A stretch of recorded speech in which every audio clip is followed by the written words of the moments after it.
Hello and welcome everybody. My name is Derek Christopher Campos and we have a wonderful webinar ready for you today. But before we start, I want to ask you a quick question. What is your favorite comfort food?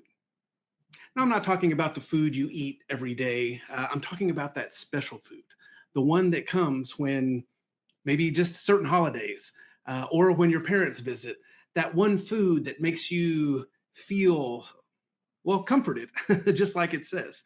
So I want you to imagine those feelings of what that thought brings to you and focus on those feelings, because that's what we're going to talk about today, how to use those feelings to make your information have an impact when you deliver your message. Because the truth is this, great presentations, they don't die in a loud bang. They die quietly. The chances are, after you give your presentation, nobody's going to come up to you and say, "Hey, Derek, that was a great presentation, but you didn't get my attention. Not only that, but your subject matter, it didn't mean anything to me. And because it didn't mean anything to me, I'm not going to act on anything." Nobody's going to come up to you and say that. Instead, at best, what you may get is somebody come up and say, "Thank you," smile, and then they'll walk out of your life forever, never to be seen again. Great presentations don't die with a loud bang. They die in silence.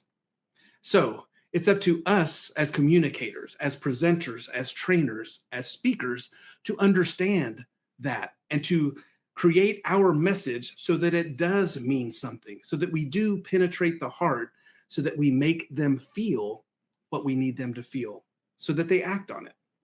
And that's perfect because the EMU communication filter does that. EMU stands for engaging, meaningful, and useful. And today we're going to focus on the second pillar of that, meaningful. Because when you make your message meaningful, you make it stick. And so we've all given that presentation where we think we nailed it. You did all your slides, you gave all of your information, you presented all of the data that you wanted to present. But yet afterwards you realize nobody acted. There was no follow-up. And so you think, how can I fix this? The logical step is what I call the information trap. We think, okay, well, if they didn't get it this time, I'll get them next time. I'll make more slides. I'll provide more detail. I'll go into more explanation. And this is the trap. Because if you take one thing away from this webinar, it will be this. People don't remember information. They remember experiences. And that's what we're going to do today. We are going to learn how to take our information, attach that to a feeling, to an emotion, to create experiences. Because if they don't feel it, will they remember it? And if they don't remember it, did you even say it? Now, a few moments ago, I asked you a question. I asked, what is your favorite comfort food? If you've had time to think about that, and you can, put that in the chat so you can share it with us. But for me, my favorite comfort food, my mom's meatloaf. When I think, and even seeing this picture, right, fresh out of the oven, it's fresh, the green peas, the mashed potatoes. When I think of meatloaf, I think of my mother. I think of security. I think of love. I think of, obviously, of comfort, of innocence, of youth, of growing up in West Virginia. I think of so many things, and it all comes flooding back just with the thought of meatloaf. And that's why I call this a meatloaf moment. A meatloaf moment is when your message connects to something already meaningful inside your audience. And the best way to exemplify this that I've seen in a movie is the Disney movie Ratatouille, where the rat, of course, is in the kitchen, and they're trying to impress this food critic who is very, very stern. And so as the food critic sits down, he's already got it in his mind that he's going to leave a bad review because he's mean, apart from everything. But I want you to see what happens when, well, I'll just let the clip explain.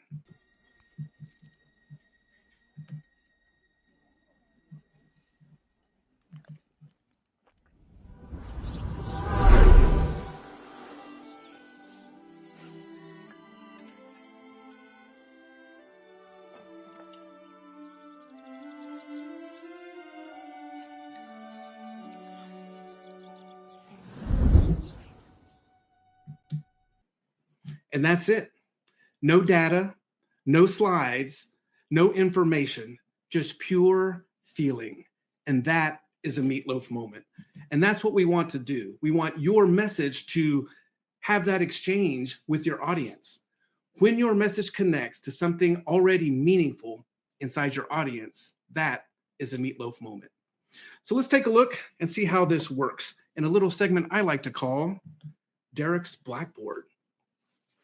So typical communication, of course, goes like this. You have the sender and the receiver. Now, the sender has this information in his mind and he thinks, oh, this is wonderful. I'm going to communicate that with the audience. The receiver receives that message, and the goal is that once that message is received, that it effectuates a change. Sender, receiver, change. And that's the whole focus of why do we present? What is it that our message wants to change in the audience? And this is simple.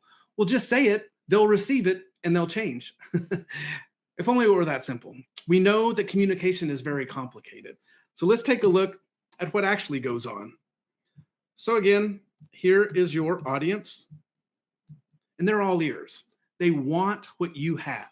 They are waiting for you to communicate to improve their lives with your message. So here comes your message. It seems all clear, but there's barriers. Your audience doesn't come to sit down or listen to you with an empty slate. They have all of these filters that are blocking the way. So as your message comes through, it gets blocked. Because why? Because they have a deadline they're thinking about. It tries to get through again and it gets blocked. Why? They're wondering what's for dinner. So as a great wise mentor once told me, when your audience is there, this is what they're thinking. I got 99 problems and your message ain't one.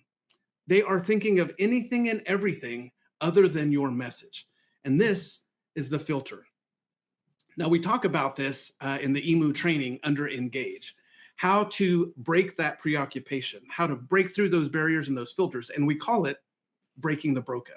So when you do break the broca, it's kind of like slapping the brain, doing something different and unexpected to make the brain shake and say, whoa, what was that? Because now they say, this is different. Maybe I should pay attention. So what breaking the broca does is it clears the path.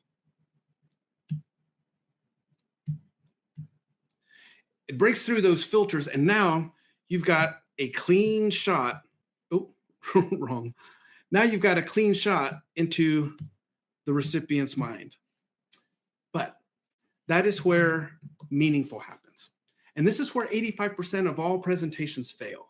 Why? Because this is the data dump. This is where you say, well, I'm going to show all my slides. This is where you say, I'm going to give all the information that I can. Everything that I know, I'm going to tell you right now. And when you just give the logic, when you just give the data, that information goes in one ear and out the other. There's nothing there to make it stick. So what we're going to talk about today with the Meatloaf Moment is to attach your information to memories, to emotions, to feelings that are already inside the brain. Let's think of some. One is could be imposter syndrome. It's a little memory. Another could be love, comfort, nostalgia. Then we go into fears and frustrations, right? Frustration of, having to work all day. The frustrations of, not having enough PTO, or the joy and excitement of your favorite song, something you remember from your childhood. Now, when you take your information and you attach it to an existing thought or emotion that's already in the brain, this is what happens. As your message comes through, you may think, I don't really want to think about work. And so if you start your message with, are you tired of going to work and having to work long hours? Well, yeah, that strikes a memory. So your message comes in and it stays. You've tied that information to a little bit of already established emotion. Another one is you could say some information comes out about shoes and you're thinking, I don't need new shoes right now. But with that message, they tie it to your favorite song or a popular song at the time. We'll say a Bruno Mars song. So now guess what? You may not care about shoes, but now all of a sudden that song is in your mind, and thus you're going to pay attention to the shoes. So that's how that works. Attaching your memory or your message to a memory that's already there. And what that does is it creates something like this. It's no longer in one ear and out the other. It now is stuck in their minds. And that is how you do a meatloaf moment. Which brings me to something else that I've learned. So when I was in sales, I learned this, and this is the second thing I want you to remember, and it is this. People buy emotionally, and they justify logically. And this happened to me just this weekend. My wife and I were coming home from a trip, and we stopped by Buc-ee's, which is this huge Texas gas station. If you ever stop by Texas, you got to visit Buc-ee's. And as I turned the corner, she was looking at these teaspoons. They were ceramic teaspoons, and she was like, "Oh, look how cute these are. I think I'm going to get them." They were cute because they were shaped in the shape of strawberries. And so she was getting emotional about it. They were cute. They were teaspoons. And my logic was saying, they're ceramic, they're going to break. And we have like 3 or 4 sets of measuring spoons is what they're called. And so I told her, I was like, "Honey, you're about to make an emotional purchase because we don't need those. We already have several sets." She didn't really like me saying that to her. So she set them down. She looked at me, gave me a stern look, and she says, I'm about to have an emotional response to you right now. And it would have ended up badly. But when we turned the corner, we saw my daughter Raven there. She was holding up a cactus glass, or a glass that was shaped in the shape of a cactus. And she was saying, "Oh, look how cute these are. I think I'm going to buy them." So all of those were emotional thoughts. They saw something that was cute, it bypassed logic altogether, and then they purchase it. And we see that everywhere. When you go to the grocery store, as you're checking out, there's a wall full of candy. Now, you didn't go to the grocery store to buy candy, but as you're waiting there to check out, there it is, looking at you. So you grab a candy bar because you think, that's sweet, I'm going to eat it. And so emotionally, you purchase that. It's not until you get home and you look at the bill and you think, "What the heck, man? I just paid $3 for a candy bar." So that's something you want to remember. People buy emotionally and they justify logically. So Derek, I know you're asking, how do we make these meatloaf moments? Well, let's go. I've got 3 steps for you on how to make meatloaf. Number 1, make your message about them. Focus intensely on their needs and their desires. Many times as presenters, we often think, "Oh, I've got my information. I know what I want to share." And oftentimes we make that mistake of providing all the information that we feel is important, not what we think our audience feels is important. So step number 1, make it about them. Second way, anchor it to the familiar. Your message does not need to be alone. As a matter of fact, it will not survive alone. When you anchor that message to a pre-existing thought or emotion, well, it'll stick. So that is the second way to make meatloaf. And the third way, show what's at risk. And this is a big one. If you tell them what will happen if they don't listen to your message or they don't follow through, they're more apt to act. And this can be in the fear of FOMO, the fear of missing out. Like, if you don't follow this, you're going to miss out on all of this fun, all of this presentation. So these are just 3 ways to make meatloaf, and there's plenty more. As a matter of fact, if you take a look at what you're already doing, chances are you've got your own technique and your own way of making meatloaf. So let's take a look at some examples and see how this works in real time. So this is the logic, the information trap. You start your message with, "We've improved efficiency by 30%. Again, that's logic, right? What does 30% even mean? So if we put this through the EMU filter, the meatloaf moment, we can change that to say, imagine getting 2 hours back of your day every single day. And why can we say that? It's the same thing. 2 hours is roughly 30% of an 8-hour workday. So now the people think, "Oh, wow, I would love to go home and not have to take my work with me. Or maybe I could take Friday off if I get everything done." So now that 30%, it means something. So that's the logic versus the emotion. So let's take a look at the next one. The information trap. Our system improves turnaround time. And when I was in capital sales selling instruments, everybody said that. It was so generic. It's almost, don't even say it, because obviously everybody's instrument improves turnaround time. So how do we turn this into a meatloaf moment? Well, we change the wording. We say, you know that moment when somebody's waiting for their results and the frustration's building? So now you've got them, because yes, we have all been frustrated, either waiting in line, waiting for an appointment, waiting for test results. That's frustrating. And now that logic of fast turnaround time is tied to an emotion that we can all share and we can all feel. So let's take a look at another one. The information trap. Our training improves retention. What does that even mean? So let's switch that over, put some meatloaf on there, and we'll say this. Have you ever sat through a training and the next day it's all gone? Maybe that's this training. But we've all felt that way, especially when we're onboarding. So much information to take in. And we often think, this is going to be gone. So when we turn that logic into an emotion, we all feel it. And the wonderful thing is this. The reason this works is because your brain is constantly looking for connections. You don't need to start a new idea. What you need is a hitchhiker, what I call a neural hitchhiker. You take your information and you attach it to something that's already happening in your brain.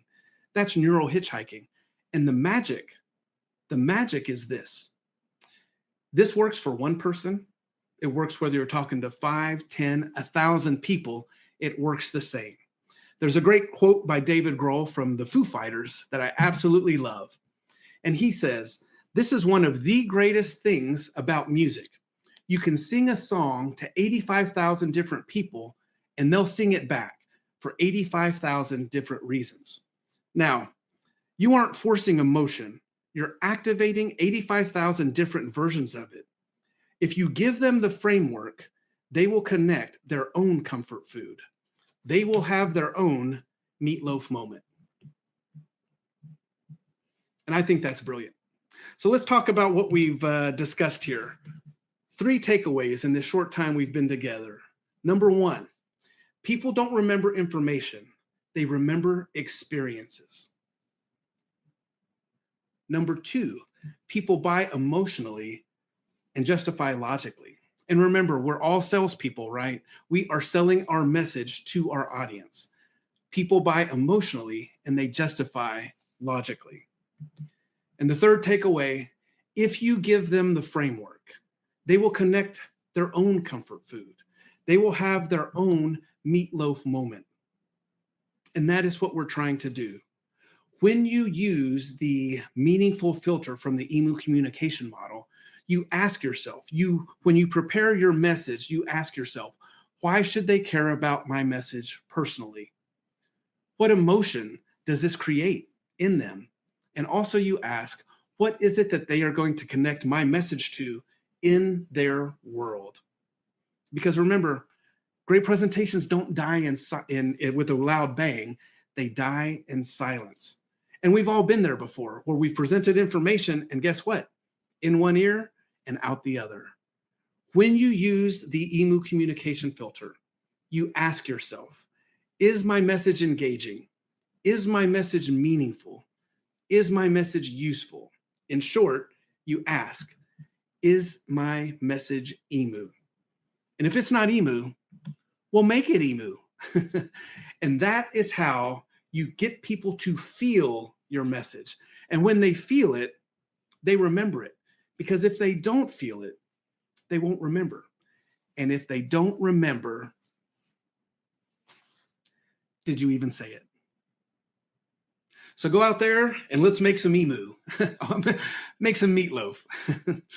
Well, that was it. Short and sweet. We have a little bit of time for Q&A. But first, I want to invite everybody to the last of the webinars in this series. Next week, you said everything, but nothing changed. It is there that we will focus on the third pillar of the EMU communication model, useful, how to make your message stick and keep it going afterwards. Well, all right.